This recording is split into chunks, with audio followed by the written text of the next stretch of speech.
Hi అండి, నమస్తే. Welcome to Srilatha vlogs అండి. ఈరోజు మనం పప్పు చేసుకుందామండి. అయితే దోసకాయ టమాటాలు వేసి మైసూర్ పప్పును పెసరపప్పు అండి. చాలా బాగుంటుందండి. పిల్లగాళ్ళు కూడా చాలా ఇష్టంగా తింటారండి. ఎక్కువ శాతం మా పిల్లగాళ్ళ ముద్దపప్పు చేయమనంటే నేను ఇదే ప్రిపేర్ చేస్తానండి. చాలా బాగా తింటారండి. వాళ్ళకి ఇష్టం అండి. ఈ విధంగా చేస్తే నేను ఇంకా కందిపప్పు కూడా యాడ్ చేస్తాను అండి. 3 కలిపి చేస్తాను అండి. పెసరపప్పు, మైసూర్పప్పు, కందిపప్పు అండి. ఈ 3 కూడా వేసి దోసకాయలు అంటే ఏ కూరగాయలు ఉంటాయండి, ఏది ఉంటే అది వేసి చేస్తానంటే చాలా ఇష్టంగా తింటారండి.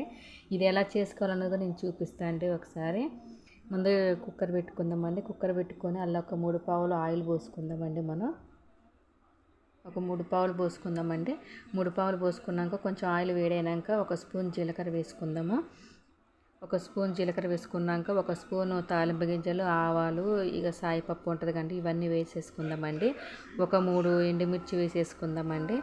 వేసేసుకొని అవి కొంచెం ఫ్రై కావాలండి. ఎండుమిర్చి కూడా ఫ్రై కావాలి.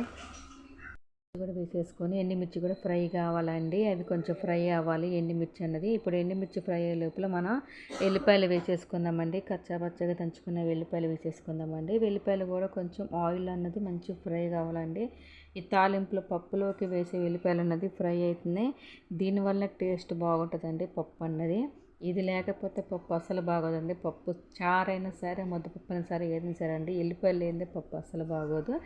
ఎల్లిపాయలు ఫ్రై అయిపోయినాక అండి, చూడండి ఎల్లిపాయలు మొత్తం మంచిగా ఫ్రై అయిపోయినాయి. ఈ విధంగా ఫ్రై కావాలండి. ఎల్లిపాయలు ఈ విధంగా ఫ్రై కావాలండి. ఇప్పుడు మనం ఉల్లిగడ్డలను, పచ్చిమిర్చి, ఒక 2 ఉల్లిగడ్డలను, ఒక 3 పచ్చిమిర్చి ఇట్లా కోసుకొని సన్నగా కోసుకొని వేసేసుకుందామండి. ఇవి కూడా మంచిగా ఫ్రై కావాలండి. ఎల్లిపాయలు అన్నది మంచిగా ఫ్రై కావాలండి.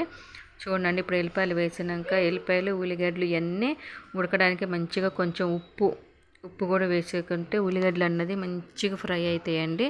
ఉల్లిగడ్డలు కూడా మంచిగా ఫ్రై కావాలండి.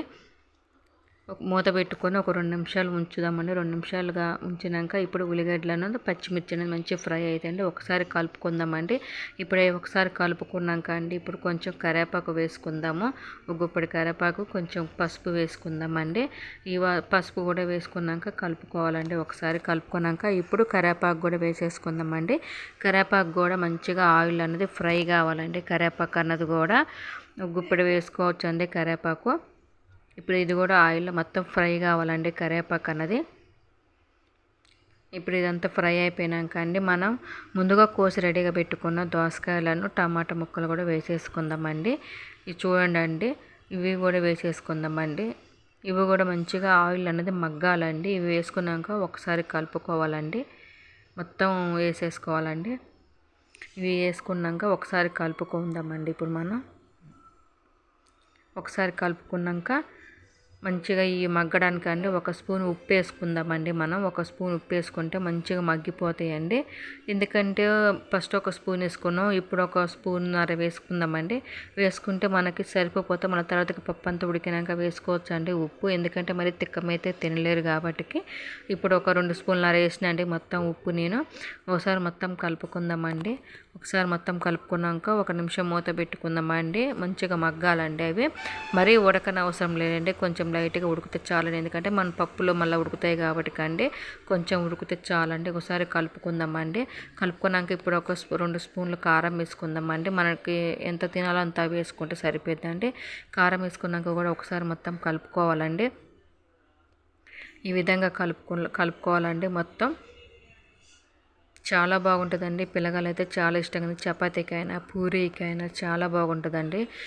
ఇది కలుపుకున్నాక ముందుగా నానబెట్టుకున్నాండి ఒక గ్లాసు మైసూర్పప్పును, గ్లాసు పెసరపప్పు అండి. ఇవి ముందుగానే 1 గంట ముందే నానబెట్టుకున్నాండి నేను. ఇప్పుడు ఆ నీళ్ళు కూడా ఒకసారి కడిగి శుభ్రంగా కడిగి పారబోసుకున్నాకనే మళ్ళీ మంచి నీళ్ళు పోసి నానబెట్టినండి. ఆ నీళ్ళతో సహా పోసేస్తానండి. పోసుకున్నాక ఒకసారి మొత్తం కలుపుకోవాలండి అంతా. ఒకసారి ఈ విధంగానే మొత్తం కలిపేసుకోవాలండి. మొత్తం పప్పు అంతా వేసేసుకోవాలి.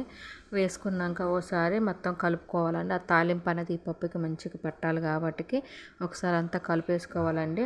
ఈ విధంగా కలుపుకున్నాక మనం ఒక చెంబుడు నీళ్ళు పోసుకుందామండి. అది మన ఇష్టం అండి. నేను పోసుకోవచ్చు. నేను చెంబుడు పోసినండి నీళ్ళు. అంటే ఒక సుమారు అర లీటర్ పోసినండి నీళ్ళు పోసుకున్నాక ఒకసారి మొత్తం కలుపుకోవాలండి. కలుపుకున్నాక కుక్కర్ మూత పెట్టుకొని ఒక 3 విజిల్స్ వస్తే చాలండి. అంతకంటే ఎక్కువ ఎందుకంటే మాడిపోయే అవకాశం ఉంటుంది. ముందు మనం నానబెట్టినాం కాబట్టి మాడిపోయే అవకాశం ఉంటుందండి. ఒక 3 విజిల్స్ వచ్చినాక చూద్దామండి. పప్పు అనేది మంచిగా ఉడికిపోయిందండి. చూడండి ఇప్పుడు విజిల్స్ కూడా వస్తున్నాయి. ఇప్పుడు పెసర మొత్తం పోయినాక మూత చూపిస్తాండి. పప్పు చూడండి ఎంత మంచిగా ఉడికిందో. ఒకసారి మొత్తం కలుపుకుందామండి.